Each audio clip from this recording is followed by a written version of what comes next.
O podcast que você ouve agora é uma produção da Central 3. O podcast que você ouve agora é uma produção da Central 3.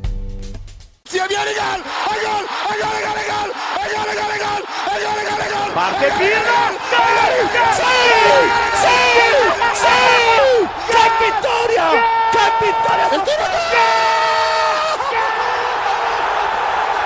Non lo so che ha segnato, ma chi se lo sa? Tardelli!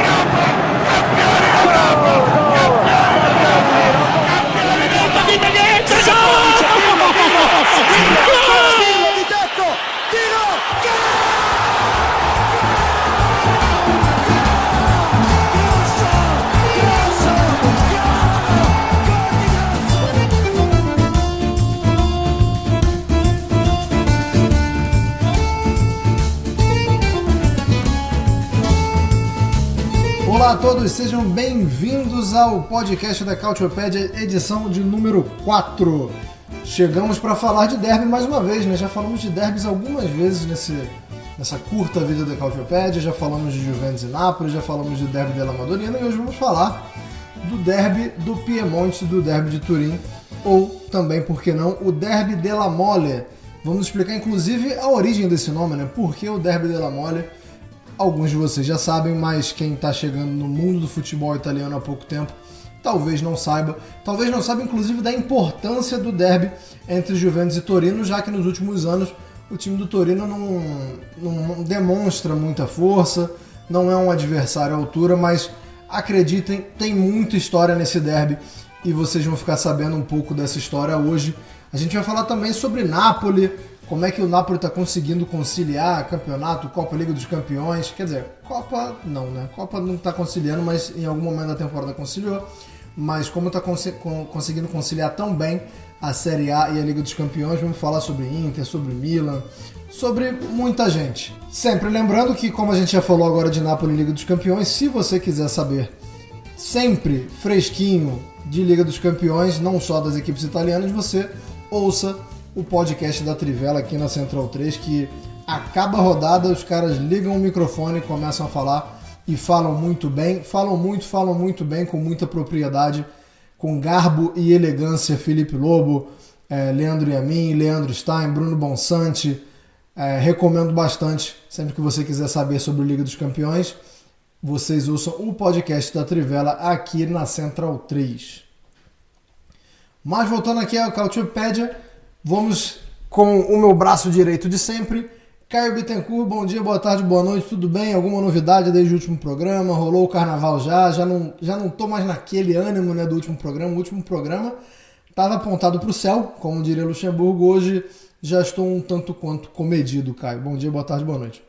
Olá a todos, é bom que você não tenha dito aquela palavra proibida sobre o Napoli, porque it ain't over till it's over, já diria Lenny Kravitz. Mas em relação ao carnaval, ainda é tempo de ressaca para alguns, temos pautas importantes, ainda que minha escola tenha sido garfada em São Paulo, voltamos aqui para falar de futebol, porque temos muito assunto, de derby a conciliação entre Europa e campeonato, que é o grande ponto de interrogação para 7 equipes vivas nas Copas Europeias. As 7 italianas estão vivas.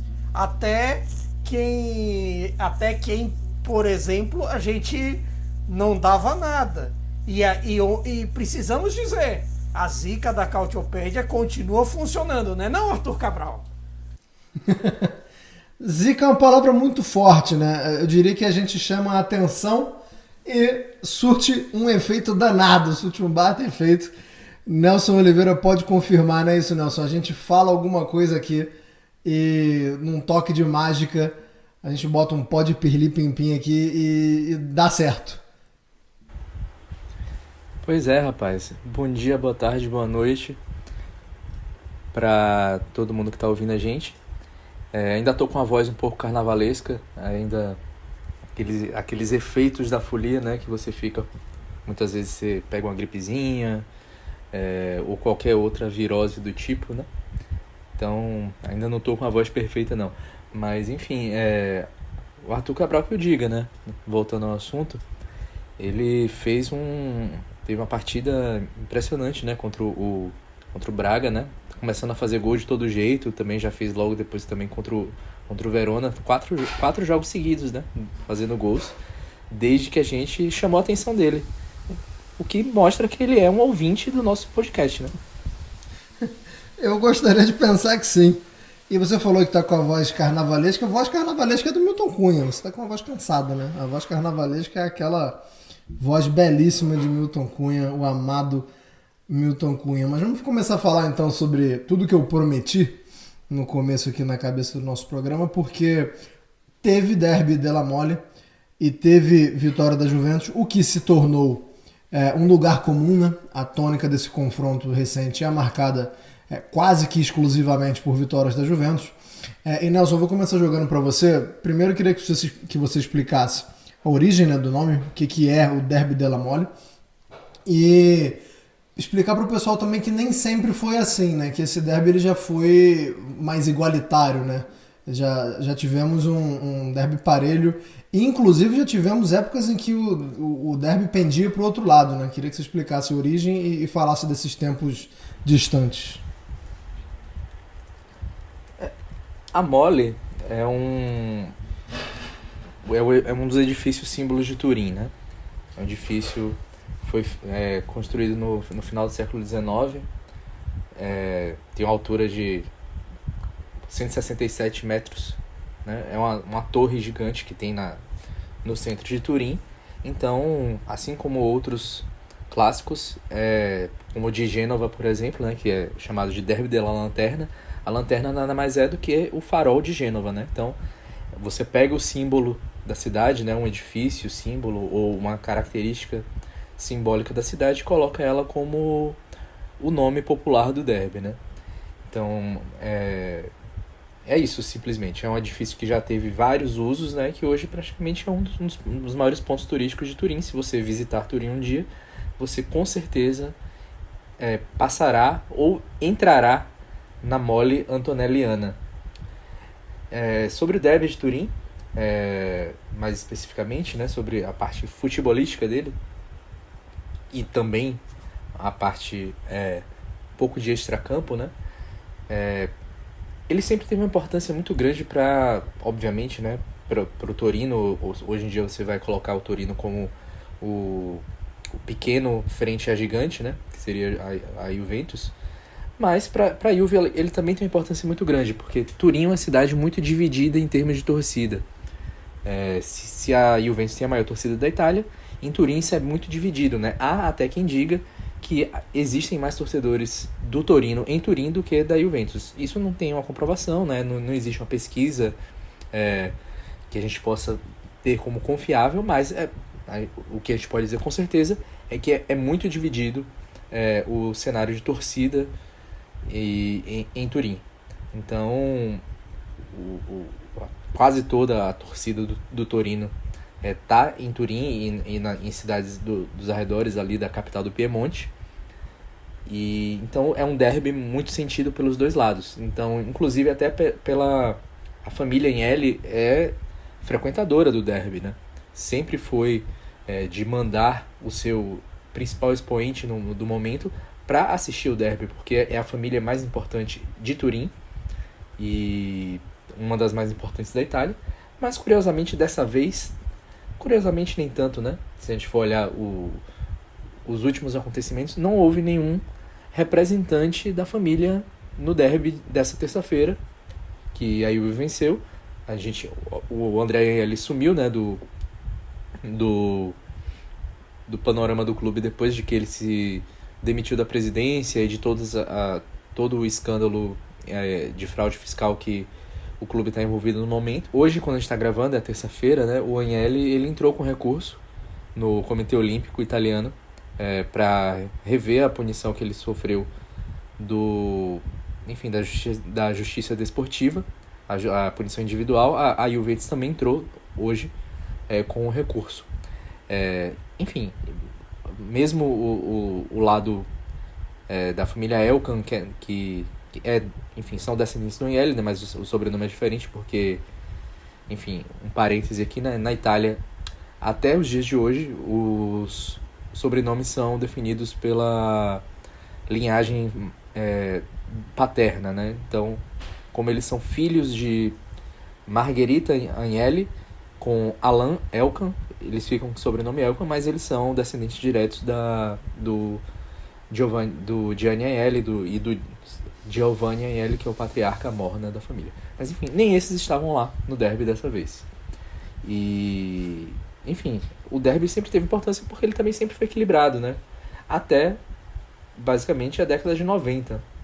A gente teve momentos ali, por exemplo, na década de 40, que tinha o grande Torino, a hegemonia era do Toro.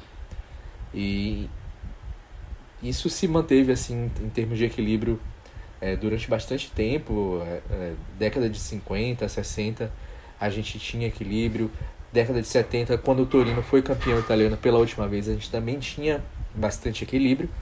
E na década de 80, até o início dos anos 90, quando o Torino ainda tinha grandes times, né, que brigavam até por títulos mesmo, né? O Torino na década de 80 foi vice-campeão italiano uma vez, e já na década de 90 foi terceiro colocado da Série A, ganhou a Copa Itália, foi vice-campeão da Copa UEFA.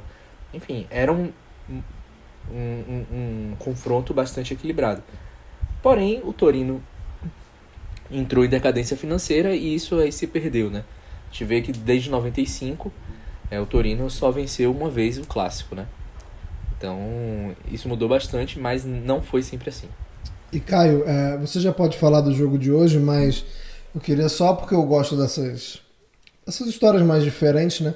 Eu acho um tanto quanto engraçado que o filho do Leonardo Bonucci ele seja torcedor do Torino, né? Eu não sei se a criança escolhe muito pela cor também, eu não sei se a cor granata, né? Essa cor vinho do Torino chama mais a atenção dele. O motivo eu confesso que eu não sei. Se ele já falou sobre isso alguma vez, eu confesso que eu perdi.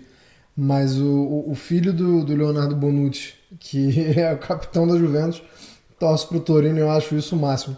Mas eu queria que você falasse do jogo de hoje, até porque o contexto do Torino, e eu gostaria que você também explicasse, né, o que está acontecendo no Torino, já fazia do jogo um derby especial, né? Já era um jogo especial, porque o negócio o bicho está pegando, digamos assim, no Torino. E aí o Torino consegue abrir o placar muito cedo, mas não consegue manter, né? Até consegue um empate no primeiro tempo, né? Sai de campo pro intervalo com um empate, mas mais uma vez não consegue se manter nem com um ponto e nem com uma possível vitória. Mas eu queria que você falasse do jogo, explicando muito do contexto do Torino de hoje, né? Do que está acontecendo politicamente, economicamente, dentro do Torino. Bom, neste caso, você... Desde que a Juventus sofreu a punição dos 15 pontos, aconteceu uma situação em que o torcedor granata não esperava há muito tempo, que era todo esse contexto paralelo do Torino ficar à frente da Juventus. E isso não acontece há muitos anos. Deixa eu até puxar especificamente, faz tanto tempo que é difícil de lembrar. É mais fácil de você lembrar a última vez em que o Torino ganhou da Juventus, com a Juventus como mandante, ainda no Delle Alpi, que era, assim, para quem não sabe, o Delle Alpi, o Juventus Stadium foi construído em cima do velho Delle Alpi, no terreno do velho Delle Alpi, que era da prefeitura de Turim, dividido com o Torino, assim como o velho Comunale de Torino, que virou o Olímpico de Turim, que hoje é a Casa do Toro. Por muito tempo foi dividido entre os dois, entre a Juve e o Toro, mas chegar a tal ponto que o Delle Alpi desagradava os dois.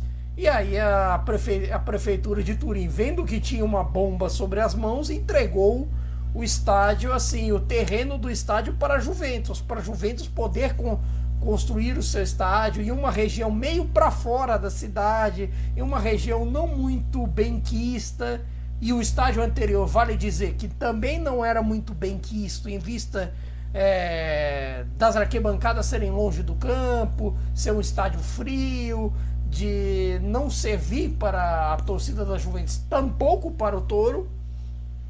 E no meio dessa coisa toda, a Juventus construiu o Stadium, que também é um símbolo paralelo da dominância da Juve no derby. Se você for prestar atenção, o Toro é o único dos grandes rivais históricos da Juventus na Itália que nunca venceu a Juve na casa dela. O Napoli já venceu uma vez, a Roma, o Milan, a Lazio, esses venceram uma vez, e só Fiorentina e Inter venceram mais de uma vez.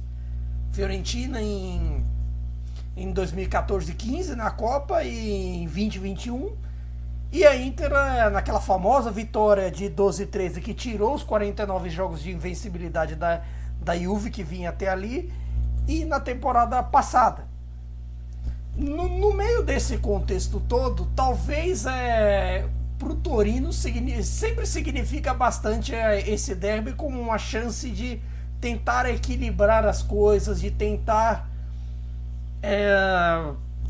fazer com que o Toro se sobressaia uma vez nessa coisa que virou uma coisa de primo rico contra o primo pobre, que nem sempre foi assim, por toda a história que o Nelson contou, por toda a situação assim, que até os anos 90 eram relativamente iguais. O Torino não era um clube pobre, era um clube competitivo e tudo mais, mas que da queda em 95, 96 em diante começou decadências, caiu na mão de maus presidentes, teve falência, voltou, subiu, voltou e ficou nessa situação até a estabelecida final na elite nessa década. Já vão ser alguns anos do Torino estável na Série A.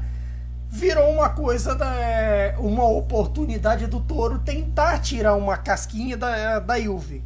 E quando se vê numa partida como essa, num primeiro tempo bem interessante que o Torino fez, se pensava, hoje poderia ser o dia. Só que ao mesmo tempo virou uma coisa em que o Torino joga como nunca, mas fica a sensação de que perde como sempre.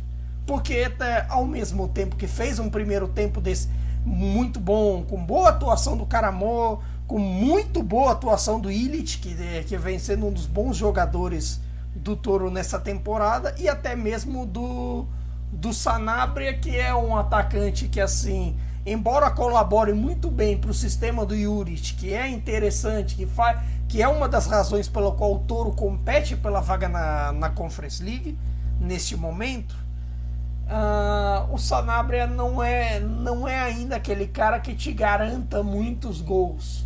Mas por outro lado, ele acabou por fazer, ele e o Caramò acabaram por fazer. O Toro talvez merecesse sair ganhando no intervalo, mas por outro lado tomou gols em 2 lances bobos, em 2 lances fortuitos, tanto do Quadrado quanto o gol do Danilo, que chegou no intervalo. E o Toro talvez não voltou tão bem do segundo tempo.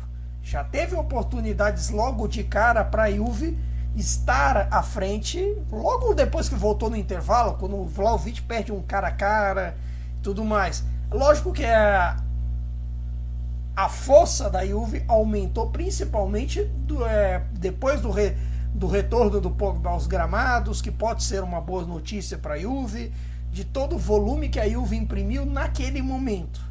Mas ao mesmo tempo ficou uma sensação de que as trocas do Juric não saíram como ele queria, e assim, o torcedor do Torino vai ficar se lembrando, o tifoso Granata vai ficar se lembrando principalmente da troca do Juric do Caramò pelo Radonjic.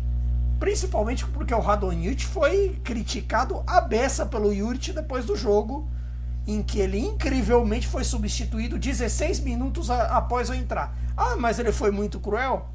Bom, seria difícil não ser cruel, tendo em vista que o Radonjic teve a oportunidade do 3-2 pro Toro naquele momento. Ele, depois da bola na trave do Linete, a bola caiu no pé dele. Aquele símbolo da atuação dele foi que, em vez dele passar pro outro atacante Granata livre, não lembro se era o Sanabria ou se era o Rich, talvez o Nelson sabe, talvez vocês saibam, mas ele tinha a oportunidade do passe para pelo menos tentar um chute. Se seria bloqueado, se seria para fora ou iria gol, não se sabe, mas pelo menos tentar. Ele preferiu tentar um drible inútil. E de um drible inútil saíram contra-ataques Bianconeri. E todas as bolas que o Radonjic pegou, ele perdeu. Talvez você pense assim, que o Toro não levou o derby da forma como tinha que ser e a Juve levou. Seria simplista demais dizer isso dos outros 10 que estiveram em campo naquele momento. Ou até contando substitutos. Mas que ao mesmo tempo, talvez o Toro nos últimos tempos tenha tido uma das melhores oportunidades de ganhar o derby, de igualar tudo, e não conseguiu. E aí vai doer. Vai doer, e até porque só é mais uma pedrinha, né? Mais uma carta para esse castelo aí, que é o que vocês estavam falando de quanto tempo o Torino não vence. A última vitória do Torino sobre o Juventus em 2015, como vocês já falaram, no Juventus Stadium. 2015, que por sinal é a única desde 95. Isso. E no Juventus Stadium nunca conseguiu. É a única desde 95. Tudo bem, assim, se você... até pro nosso ouvinte se situar, não é uma coisa assim, nossa, o Torino só não ganha da Juventus, assim, para fazer um paralelo, assim, como a época que, para as outras ligas, o Atlético de Madrid ficou 14 anos vivendo no deserto contra o Real Madrid. Não, naquele período o Atlético tinha competitivo. Mesmo nos períodos que bateu segunda divisão, que foi o inferno e voltou, tinha lá suas vitórias contra outros rivais, como Barcelona, por aí vai. O Toro não consegue superioridade contra talvez nenhum dos grandes.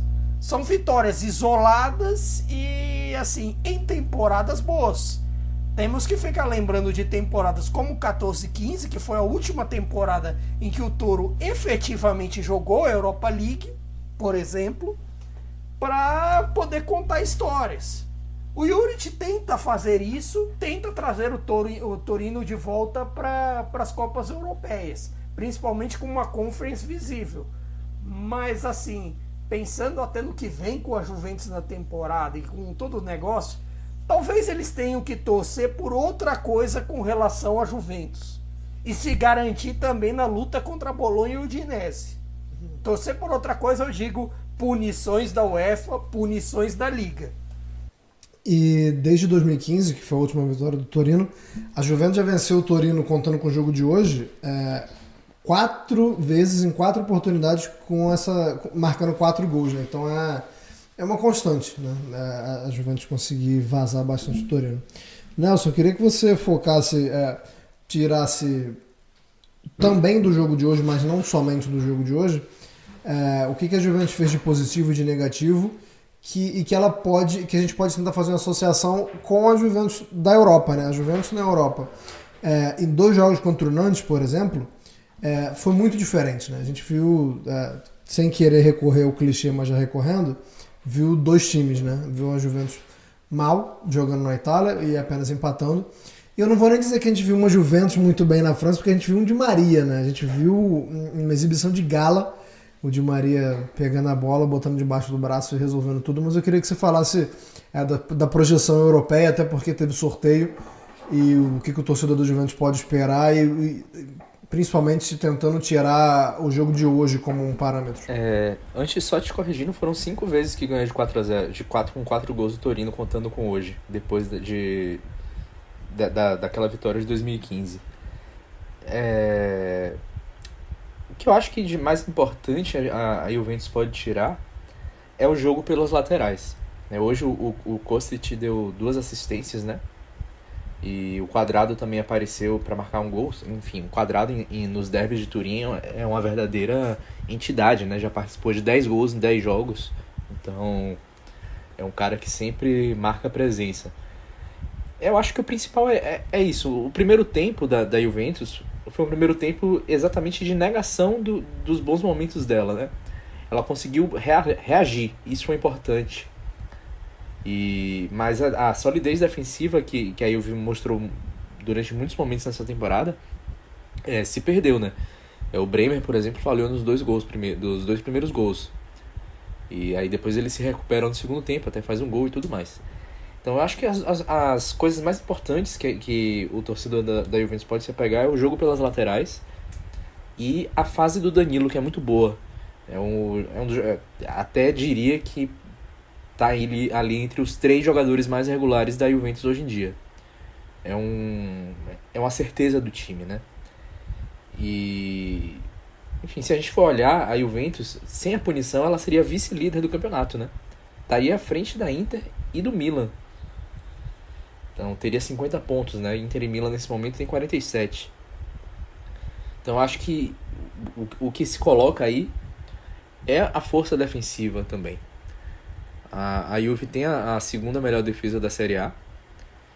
E contra o Nantes, ela conseguiu também acho que até nos 2 jogos, na verdade, porque o que ocorreu no jogo de ida foi que a Juventus perdeu muitas chances e tomou um gol extremamente fortuito, né?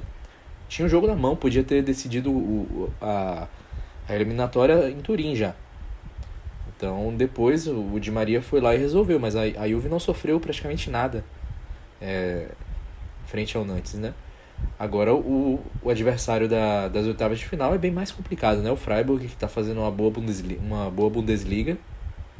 E a Juventus para mim é favorita, até por causa do elenco que tem e da possibilidade que tem de jogar melhor até do que tem jogado.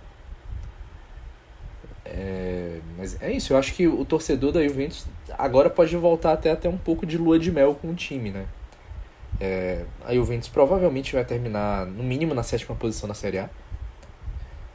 Não acho que vá arrefecer o momento que ela está agora. Ela vai pegar a Inter na Copa Itália, uma Inter que, tudo bem, nas Copas a Inter se mostra muito melhor do que na Série A, muito mais regular, muito mais sólida. Mas, enfim, é uma semifinal, é um clássico. Então, ainda existe uma chance de título também na Copa Itália, além da chance de título na Liga Europa. E quem está na frente da Juve na Série A é a Atalanta, né? Tá a 6 pontos só. Então, a Juventus pode abocanhar a 6ª posição também ainda, mesmo sendo punida. Então, a volta do Pogba, que provavelmente, como a Juventus tem jogado melhor do que vinha jogando, não vai ser apressada, né? Eu acho que ele vai entrar pouco a pouco, mas é algo que pode ser visto como um reforço para o time. E, enfim, eu acho que depende um pouco do Vlahovic. A fase dele não é das melhores, né? Você vê que hoje ele perdeu chances assim que ele geralmente não perde, né? Mas se o Vlahovic voltar a jogar o que jogou no início de sua passagem na Juventus, a Juventus tem muito a crescer. Eu vou linkar 2 pontos que você falou aí e vou falar baixinho, tá? Vou falar bem baixinho. Linkando os 2 pontos que você falou, que a Juventus tem uma certeza, que é o Danilo, e de que o meio-campo da Juventus precisa de um Pogba, mas tem que ter paciência para ele voltar aos poucos. Vou falar bem baixinho aqui, que a outra certeza desse time é o Rabiot, tá? Que o Rabiot tá jogando bem, mas eu não vou falar isso em voz alta. Fica só entre nós, que a outra certeza da Juventus é o Rabiot. Caio Bittencourt, fale sobre o Napoli também nessa toada de tentar relacionar o time que joga na Itália e o time que joga na Europa. No caso da Napoli, é basicamente o mesmo time e o resultado tem sido o mesmo também, né? Em ambas as competições. Mas eu queria que você falasse se há uma diferença, qual é essa diferença, quais jogadores têm te chamado mais atenção, quais são aquelas peças de reposição ali que estão fazendo bem, porque como a gente sabe, essa temporada de Copa do Mundo precisa substituir bastante, né? O Napoli até não substitui tanto assim. O 11 inicial do Napoli é praticamente sempre o mesmo, e aí no decorrer do jogo o Spalletti vai tentando algumas alternativas ali, mas eu queria que você falasse sobre como tá conseguindo manter a toada, não só na questão dos resultados, né? Mas a gente vê o Napoli com 18 pontos de vantagem na Série A e muito bem na Liga dos Campeões, mas não é só o Napoli tá ganhando, o Napoli está encantando, né? Quem não acompanha muito o futebol italiano tá perplexo. Tá vendo o Napoli falando assim, mas quando é que esse time começou a jogar tão bem assim?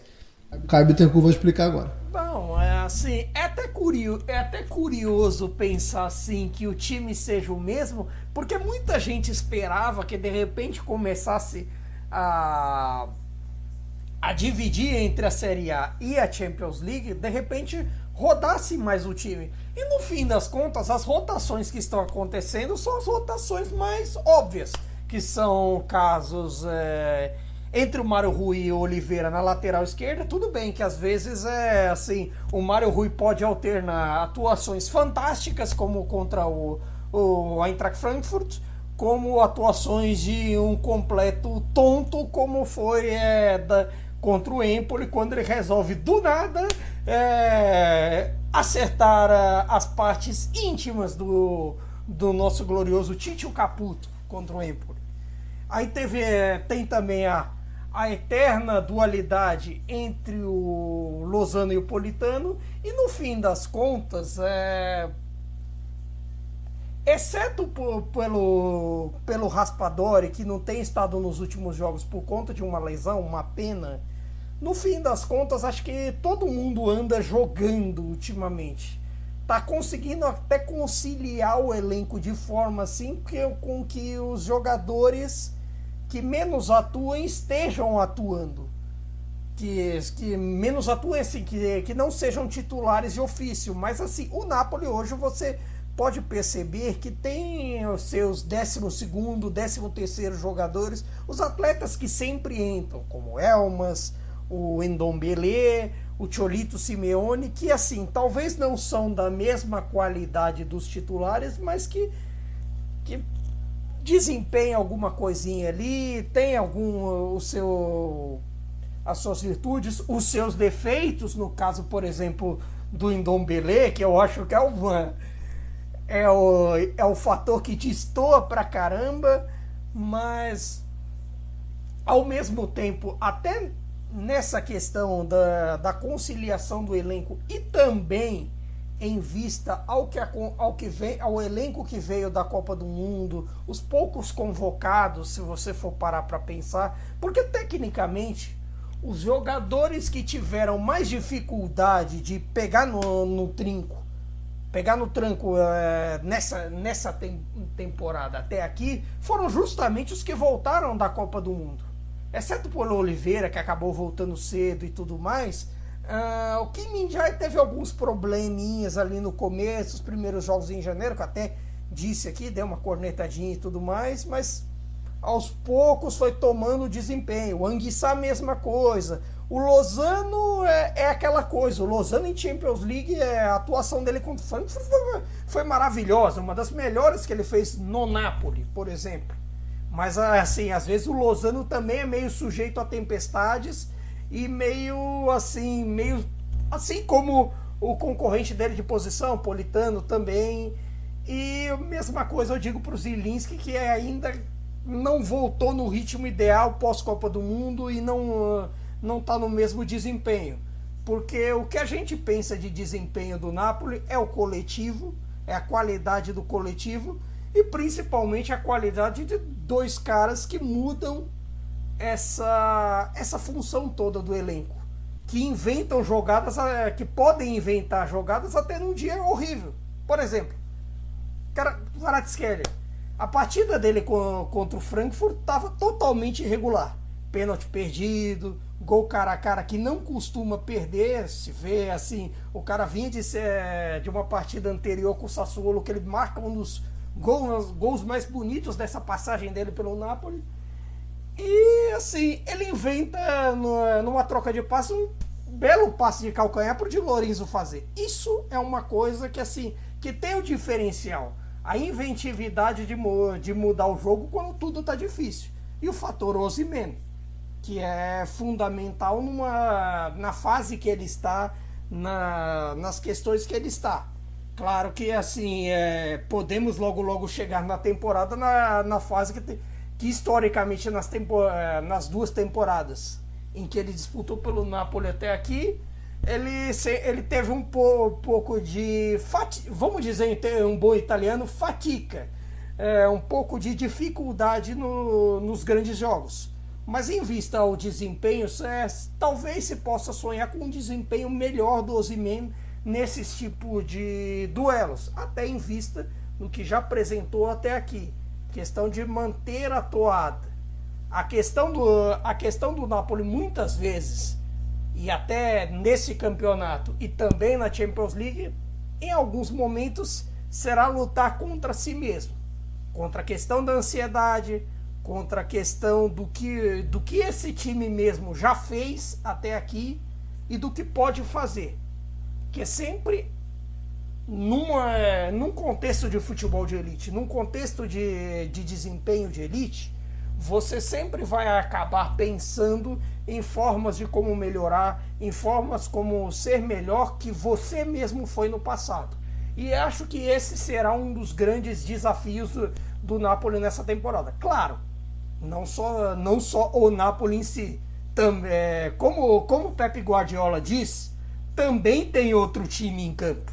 E assim, veremos com os jogos que vêm por aí, com o fator Champions League, que ainda que não parece, mas, por exemplo, se o Napoli confirma sua vaga para as quartas de final, será um desempenho histórico, a melhor participação da história do Napoli na história de uma Champions, que nunca passou das oitavas de final, um time que tem sucessos em Europa League, com taça, teve bons desempenhos em Recopa, mas na Champions League tem um azar desgraçado, mas assim, essa é seguir mantendo o desempenho para fazer história. E, Nelson, eu queria que a gente continuasse nessa toada europeia, porque, como o Caio ressaltou muito bem agora há pouco, os 7 italianos vivos na Europa, mas eu queria saber o quão vivos estão Milan e Inter, né? Porque ambos conseguiram uma vitória pela margem mínima na primeira partida, a Inter vencendo o Porto e o Milan vencendo o Tottenham por 1-0. Então, assim, tá todo mundo vivo? Sim, mas o quão vivo, o quão esperançoso o torcedor, não só o torcedor dessas duas equipes, mas o simpatizante do futebol italiano pode ficar depois das vitórias por 1-0 no jogo de ida de ambos os times de Milão? Eu acho que a Inter tem um pouco mais de chances, até porque o Porto perdeu um jogador muito importante para a volta, que é o Otávio, né? Tá suspenso, foi expulso. E a Inter também tem na minha visão, tem um elenco mais forte do que o Milan. E também tem uma certa disparidade aí. Nunca perdeu para times portugueses na Champions League também. Ainda tem essa vantagem histórica aí, né? Enfim, né? No papel tudo é bonito, mas tem que mostrar isso em campo. Eu achei que no jogo contra o Porto teve suas chances no primeiro tempo, mas também não fez uma partida assim excepcional. O Naná teve que salvar algumas vezes. Foi um pouco fora do padrão europeu que mostrou até agora sobre o comando do Inzaghi. Mas a questão é que como tá muito longe, né? A Inter tá a 18 pontos do Napoli na Série A. Então o Inzaghi tá correndo um risco sério de ser demitido, né? Então depois da derrota pro Bolonha no fim de semana, se fala muito sobre o Thiago Motta, né? Entrar no lugar do Inzaghi para a próxima temporada. Até com a possibilidade de o Inzaghi ser demitido ao longo de 2022-2023, caso, por exemplo, seja eliminado na Champions League, não consiga ir além e o time perca mais rendimento na Série A. Hoje, tudo bem, a gente está falando de Europa, mas isso se relaciona A Inter hoje tem só 3 pontos de vantagem para a zona de... Enfim, né? Tá dentro do G4 apenas por 3 pontos, né? A Roma, que tá fora agora, tem 44. E a Inter tem 47. Então, pro elenco que a Inter tem, ela deveria ter uma vantagem bem maior, bem mais expressiva. Poderia até não estar lutando contra o Napoli pelo Scudetto, mas deveria ter uma vantagem mais confortável aí na briga por Champions League. Então, o jogo contra o Porto ganha uma importância muito grande até para a continuidade do Inzaghi no cargo. Tanto imediata quanto até para temporadas futuras, né? No caso do Milan, tem uma vantagem aí, né? Vou dar uma cornetada também, que o Conte, em termos de mata-mata, é o contrário do Inzaghi, né? No mata-mata de Champions League, mais especificamente, ele tem uma certa dificuldade de avançar. Então, e agora o Milan conseguiu recuperar sua solidez defensiva, né? Mudando de sistema, né? Colocando o Thiago em campo, que é uma das grandes boas notícias, né? Que o Milan tem nessa nessa segunda parte de temporada. O Milan recuperou sua solidez defensiva, então eu acredito que o Inzaghi, que o Pioli vá pro jogo de uma forma mais fechada, tentando novamente buscar ali um 0-0 ou então, no mínimo, um empate com gols. O Milan não leva gols já desde que o Thiago entrou em campo, né? Na primeira partida que ele fez contra a Inter, o Milan ainda perdeu por 1-0, mas depois não tomou mais gols. Então, esse sistema parece que veio para ficar, pelo menos até o fim da temporada. E eu acho que o Milan aposta muito nele para continuar vivo. Eu vejo um jogo mais difícil, mas eu ainda entendo que o Milan tem um certo favoritismo, levíssimo, tipo 55-45. Eu acho bem bacana você ter falado do Thiago, principalmente porque acho que no programa 2, eu não vou lembrar agora se foi o programa 2, mas eu tenho quase certeza que sim. A gente estava falando de quão mal o Milan estava, né? O Milan estava numa fase, assim, tenebrosa, uma fase em que tudo parecia, que a temporada parecia ir por água abaixo, né? Que a gente via o Milan desandando e derretendo diante dos nossos olhos.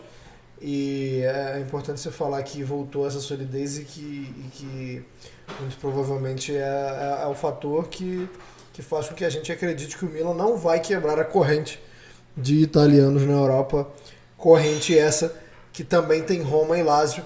Caio Bittencourt, fale sobre Roma e Lazio na Europa. E com uma pergunta, né? Dá pra dizer que dá uma murchada a derrota da Roma hoje para a Cremonese? Porque foi um negócio que acho que ninguém imaginava, né? E ninguém acreditou quando acabou o jogo. Embora a Cremonese já tenha aprontado isso na Copa Itália, a gente achou que o raio não ia cair 2 vezes. Eu, pelo menos, achei que o raio não ia cair 2 vezes no mesmo lugar. E a Cremonese jogou o raio de novo e o raio caiu na cabeça do Mourinho de novo. Mourinho, esse que foi expulso. Então eu queria que você falasse sobre Roma e Lazio na Europa, se dá para manter o otimismo também dos italianos diante dos sorteios europeus, ou se essa derrota da Roma para a Cremonese dá aquela famosa brochada, Caio Bittencourt. Não estava sendo colocado em campo. No fim, ele tinha razão. Ele tem razão. Um grande abraço, Charlie. A entrada do Thiago e a volta do Manhã foi um dos catalisadores desse Milan nos últimos jogos positivo. O fato até de Inter e Milan estarem um pouco mais positivos é um ponto atrás. Inter e Milan estarem mais positivos e a Juventus arrancando é um ponto para a gente estar com o pé atrás, com o Lazio e principalmente com a Roma. Por quê? Porque a Roma, por conta dessa instabilidade, nem tanto de desempenho, eu acho até que o nível contra a Cremonese não foi um horror. A Cremonese, inclusive, acho que até que merecia ter essa primeira vitória muito antes. No fim das contas, vai ficar para a história que a Cremonese conquistou a sua primeira vitória nessa Série A contra a Roma e que foi a segunda equipe da história da Série A a demorar mais rodadas para vencer um jogo. Só atrás do Ancona de 2003-04, que foi ganhar a primeira na 29ª, de 34 naquela temporada, rodadas. E nessa questão toda, o que eu acho que pega um pouco na Roma são jogadores e posições vitais. Por exemplo, no ataque o desempenho do Abraham não tá a mesma coisa que a gente espera dele, o mesmo nível de excelência que foi o 21-22 dele. Tem algumas irregularidades de desempenho. Na defesa você tem aquelas sujeições a tempestades do trio de zaga. E aí você pode apontar o dedo para as peças, como pode apontar o dedo até às vezes pelas irregularidades do trabalho do Mourinho e tudo mais. Mas especialmente eu acredito isso a um nome, Rui Patrício, que tem sido um nome bem irregular dentro do que se propunha, dentro do que a gente espera do tamanho do Rui Patrício no futebol e até pelo desempenho dele na Roma. O nível dele estatístico de defesas é um dos mais baixos do primeiro pelotão. E se você compara com alguns outros, tendo visto que o desempenho da Juventus, por exemplo, cresceu por um dos motivos é o desempenho crescente do Chesney. O desempenho da Lazio, você não pode reclamar tanto do Provedel. O Musso às vezes tem umas questõezinhas de azar. E a Inter também deu uma estabilizada quando colocou o Onaná no gol. Assim, a questão goleiro é fundamental e o Milan, por exemplo, sabe disso. Sabe disso, assim, que só com a volta do Manhã já, assim, tem muito rossoneiro que suspira de alívio. E o romanista não pode dizer o mesmo com as irregularidades do Rui Patrício. Com o que se viu, por exemplo, no segundo gol da Cremonese, que assim, num lance fortuito, bobo, ele levanta a perna e dá o tranco do cara, pênalti, e aí o Tchofani faz o gol da vitória do time de Cremona. Então, né, com essa irregularidade, o que você espera, por exemplo, da Roma para o futuro? É muito complicado, porque assim, quando a gente estava preparando esse podcast, a gente ficava debatendo assim que se o melhor para Roma e para Lazio era foca na Europa, pensa na Europa, ou assim, dá uma olhadinha que tem uma Atalanta no retrovisor, dá uma olhadinha que tem uma Juventus crescendo no retrovisor. Então é complicado. A Lazio, se você for prestar atenção, o desempenho é irregular. A Lazio é capaz de fazer partidas boas, como com Salernitana, com Cluj. Na ida, na volta, jogou na conta do chá. Como ter uma dificuldade homérica para fazer um gol na Sampdoria, que tem tido dificuldades defensivas, que tem tido problemas e mais problemas lá embaixo da tabela. E assim, até com um Immobile com mais dificuldades do que o que costuma ter para fazer gol. Um Immobile não tão prolífico e uma Lazio não tão prolífica quanto que costuma ser um time de Maurício Sarri, quanto que costuma ser até um time de bons jogadores e jogadores prolíficos, com que é o dessa Lazio. Só que a Lazio, assim, talvez, se você for olhar o adversário dela na Europa, embora o AZ Alkmaar esteja com uma boa campanha na Holanda, talvez seja mais acessível que a Roma, que não bastasse as dificuldades, ainda que esteja ali na portinha do G4, tem logo de cara uns confrontos nesse mês, que virá aí em março, que sairá podcast. Nesse mês terá 2 confrontos com a Real Sociedad, bem na Espanha, um derby e um clássico com a Juventus. Tá pouco ou quer mais? Missão ingrata demais, né? Mas falta a gente falar sobre um italiano aqui europeu. Mas antes da gente ir para a Fiorentina, eu só queria pegar carona, porque você citou aí que a Cremonese demorou muito essa vitória, e foi o segundo time que mais demorou, atrás do Ancona, de 2003-2004. Vou desafiar aqui o Leandro Yamin, né? O Leandro Yamin gosta de fazer o meu time de botão, que é um baita de um podcast, inclusive. E, em especial, gostaria de sugerir que vocês ouvissem o Parma dos anos 90. Mas falar sobre o Parma dos anos 90 é mole. Eu quero ver se ele faz um time de botão do Ancona 2003-2004, que tinha Fábio Bilic e Mário Jardel. Brincadeiras à parte. E faliu no fim da temporada, vale dizer. Faliu. Oi, Yamin, esse tipo de coisa dá o meu time de botão legal. Porque de Pois repente, se não assim, pelo o time vira de botão, começa o caos, começa de repente a falir, assim, o Parma de 14, 15 que faliu também dá um bom negócio. Se não pelo time, né? Se não pelo desempenho. Se vocês quiserem, eu falo até do Napoli de 97, 98 que caiu, time horrível. Que foi assim, até um dos 10 piores da história da Série A, que só ganhou 2 jogos. Aí já é um outro podcast, né? Você começa. É um papo defunto do cacete. Meu time de botão ao reverso, isso aí seria o quê? Meu time de. Meu time de botão da Last Dance, pô. Não, meu time de sapateiro, sei lá. Mas o desafio é brincadeira também. Eu não desafiaria isso nem pro meu pior inimigo, porque o time era muito ruim. Embora tivesse Mário Jardel e Fábio Bilic, como eu citei, tinha também o Pandev, né? Agora o Pandev tava lá. Não, vou ser bem sincero, não lembro de ver o Pandev jogando. Não sei se jogava, não sei se era banco, mas estava lá. Nelson Oliveira, desculpa essa pausa aí, mas eu queria que você falasse sobre a Fiorentina, que é a última das equipes italianas vivas na Europa. Se dá para arriscar um pitaco. Porque assim, a gente falou mal da Fiorentina. A Fiorentina começou a jogar, não vou dizer que começou a jogar bem, começou a jogar melhor. Arthur Cabral a gente já citou aqui. Então assim, dá pra ter um prognóstico, dá pra falar alguma coisa da Fiorentina, ou você prefere não se queimar? Antes só falar do Ancona. O Ancona também tinha Dario Ubi, né? Tinha Di Francesco. O Pandev jogou 20 vezes naquela Série A. Então, assim, tipo, tinha Dino Baggio também, chegou a jogar lá nesse ano. Era um time cheio de figurinhas carimbadas, né? Até que dá pra fazer aí, talvez, um time de botão pra ele aí, viu? Mas, enfim, a Fiorentina... Fiorentina em Copas é uma coisa, né? É quase como se ela fosse treinada pelo Inzaghi.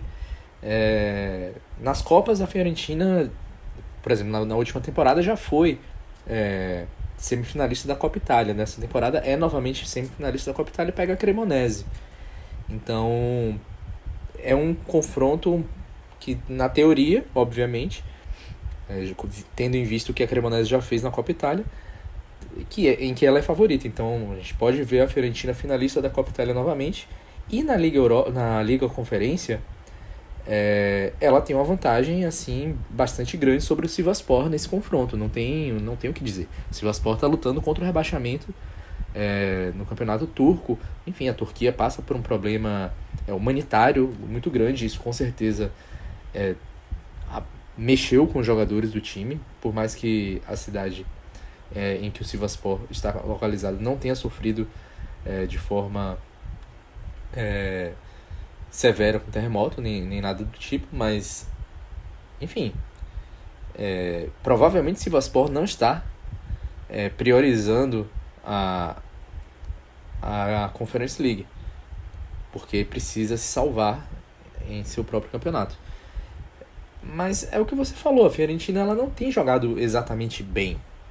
A Fiorentina é capaz de fazer um gol do meio campo, como o Biraghi fez agora contra o Verona, ganhar do Verona de 3-0, sem nenhum tipo de intercorrência, e depois, sei lá, perder para qualquer outro time da parte inferior da tabela. Eu não vou até abrir aqui, para não ser injusto com a Fiorentina, estou abrindo aqui os últimos resultados dela. E, enfim, a Fiorentina... perdeu em casa para o Torino, por exemplo. Torino que ela tinha eliminado da Copa Itália. Perdeu em casa para o Torino. Empatou com a Lazio. Perdeu em casa para o Bolonha, que é uma das sensações da temporada. Mas também, por exemplo, na rodada anterior à a vitória por 3-0 sobre o Verona e empatou em casa com o Empoli. Ganhou um ponto porque o Arthur Cabral deu uma sorte danada no final do jogo, que a bola bateu na trave e ele foi rápido e fez o gol de cabeça. Assistência do travessão para ele. Então, é um time muito irregular ainda na mão do italiano. Muito vai depender do sorteio da próxima fase. Eu acredito que a Fiorentina não vai ter dificuldade de passar sobre do Sivasspor, mas as quartas de final da Conference League já começa a ser um torneio ainda mais traiçoeiro, né? Não vou dizer que é difícil priorizar no caso da Fiorentina, porque a Fiorentina só tem mesmo as Copas para fazer, para priorizar nesse momento, né? Tá muito atrás na Série A, tem 28 pontos, a Juventus, que é a sétima, tem 35, então já são 7 pontos de diferença. Então vai ter que olhar para as Copas novamente. Mas a Conference League, se a gente for olhar a temporada passada, você teve as semifinais. Uma semifinal Roma e Leicester, por exemplo. Uma semifinal bastante equilibrada. E do outro lado, a gente teve... deixa eu até lembrar, me fugiu. Feyenoord e Olympique de Marseille. Caio, a gente vai chegando aqui na reta final do Cautiopédia. Só lembrando de uma outra coisa. O Monza, que a gente falou bem, também morreu, né? O Monza bateu o motor. Não bateu o motor não, bateu o motor é muito sério. Mas o Monza deu uma rateada, teve que ser levado à oficina ali para uns reparos. Então cuidado com o que você vai falar no seu destaque final, senão o pessoal vai achar que a gente não acerta nada, né? Às vezes acontece no fim das contas de zicar e tudo mais. Tudo bem que no fim das contas vale dizer assim que o desempenho da Salernitana com o Paulo Sousa foi bom até de estreia e tudo mais, e que o outro jogo do Monza no período foi com o Milan. Então teoricamente a coisa era outra, mas assim, até dessa alternância de desempenho que tá fazendo assim, a Série A ter a graça paralela e ter essa alternância de desempenho e tudo mais e esse tipo de coisa. Então, no fim das contas, são rateadas até normais se você for parar para ver. E até em vista até a baixa de desempenho com o time que tem da Salernitana. A Salernitana talvez pudesse ter time para jogar um desempenho melhor. Vamos ver o que Paulo Sousa fará. Tudo bem que a gente sempre vai olhar com o Paulo Sousa, às vezes com risadinha, por conta do período totalmente irregular no Flamengo, com a máquina que tem, com o time que foi, sem ele, campeão da Copa do Brasil e da Libertadores. Mas no fim das contas, talvez o desempenho dele para a Salernitana seja útil. Sobre a questão Torino e Juventus, que acabei citando. A última vez que o Torino ficou na frente da Juventus foi em 90-91. Não creio que isso vá acontecer nessa temporada, até pelo desempenho, por conta de todas as questões da irregularidade do Toro e tudo mais. E também até pelo desempenho ali da turma da Conference League, o Bolonha, a Udinese, embora a Udinese também esteja rateando um pouco no desempenho, esteja até mais dependente do desempenho do Beto que o normal, embora muita gente possa acreditar, no caso da Udinese, pela ausência do Deulofeu machucado, que tem sido um fator determinante, pode dar uma briga nisso daí também, além das brigas do G4, da Europa League e pelo título. Mas vocês vão dizer, não tem briga pelo título. Isso é o que vocês querem dizer. Não tem essa de confirmação antes da hora. O desempenho pode ratear do Napoli.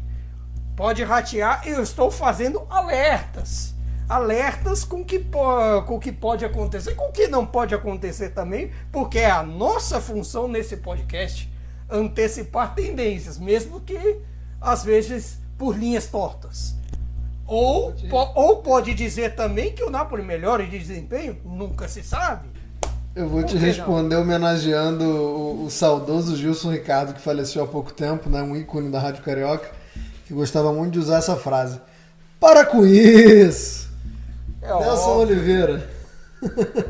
Nelson Oliveira, seu destaque final, por favor. Meu destaque final fica por conta da Sampdoria. Eu raras vezes vi campanhas tão cruéis de um time no campeonato italiano. Desde o dia 22 de janeiro até hoje que a gente está gravando, a Sampdoria deixou de ganhar 6 pontos por gols sofridos a partir dos 80 minutos. Estava empatando com a Udinese, tomou um gol aos 88. Estava vencendo o Monza, tomou um gol aos 99. Estava empatando com o Bolonha, tomou o gol aos 90 e depois estava empatando com a Lazio e tomou o gol aos 80. Fora, além disso tudo, né, obviamente existe uma incompetência na Sampdoria, né, tem o pior ataque, marcou apenas 11 gols até agora, mas é uma campanha muito cruel. Esses 6 pontos a mais, a Sampdoria teria hoje 17, estaria a 3 pontos da saída da zona de rebaixamento, estaria ali. Hoje ela está a 9, tá uma distância bastante considerável, fora também as mortes dos seus ídolos, Vialli e Mihailovic, durante essa campanha aí de um provável rebaixamento para a Série B, o que não acontece há 11 anos. Né? De fato é muito azar. É como a gente costuma falar que já tá com pinta, né? Já tá com aquele cheiro de rebaixamento, a nossa querida Doriana, Sampdoria. Não é dessa temporada, né? Acho que nas temporadas em que não caiu era muito mais ali uma briga vista como pessoal, né? A rivalidade com o Genoa. Agora nem isso, agora eu acho que fica mais escancarado ainda a incompetência, o atraso, né, da instituição, o Ferreira tentando vender de qualquer jeito, não consegue, e quem sofre com isso... Tem problemas financeiros também, porque a Sampdoria escapou de perder pontos agora, porque teve um acordo com os jogadores, com gente da comissão técnica e até gente que já saiu do clube, gente que foi demitida. Teve, por exemplo, Berezinski, que está no Napoli e nem joga no Napoli, estava nesse acordo. O Gianpaolo estava nesse acordo, que houve um atraso de salários, mas houve um certo acordo para que a Sampdoria não perdesse pontos e não sofresse. Inclusive o Genoa, assim como a Sampdoria, teve alguns problemas financeiros também. O Genoa, inclusive, perdeu um ponto nessa Série B, em que está em segundo, está assim, no caminho rumo à volta à elite, na disputa ali, meio embolada com Bari, com Regina, com Pisa e com o Frosinone disparado na ponta. O Genoa perdeu um ponto que pode ser precioso ali na disputa pelo acesso, justamente por conta da falta de pagamento pela 777, que os vascaínos conhecem muito bem, que não pagou imposto de renda. Justamente por conta disso, a FGC foi lá e deduziu um ponto da tabela. E isso, no fim das contas, pode ser um atenuante. Mas, ao mesmo tempo, pode resumir o jeito de fazer futebol em Gênova não anda muito bem. É isso, vamos fechar com esse recado aí aos torcedores vascaínos, então, né? Cuidado com os sedutores da internet, né? Nem tudo é o que parece ser. Já não perdeu um pontinho lá na Itália, o Vasco abra o olho. Muito obrigado a todo mundo que acompanhou a gente até aqui, que ouviu esse episódio de número 4 do podcast da Cautiopédia. Mais uma vez, um obrigado também ao pessoal da Central 3 por abrir o espaço, pela oportunidade. Nos vemos e nos ouvimos daqui a 2 semanas, com talvez muitos dos resultados, ou pelo menos alguns resultados dos italianos na Europa, já que algumas equipes só jogam, muito provavelmente vão jogar no dia da nossa gravação, né? No dia 14, por exemplo, eu sei que tem rodada, então a gente vai trazer coisas frescas ou vai antecipar alguns confrontos, enfim, vai ser mais uma vez um programa europeu. Um forte abraço a todos, muito obrigado mais uma vez, arrivederci e tchau!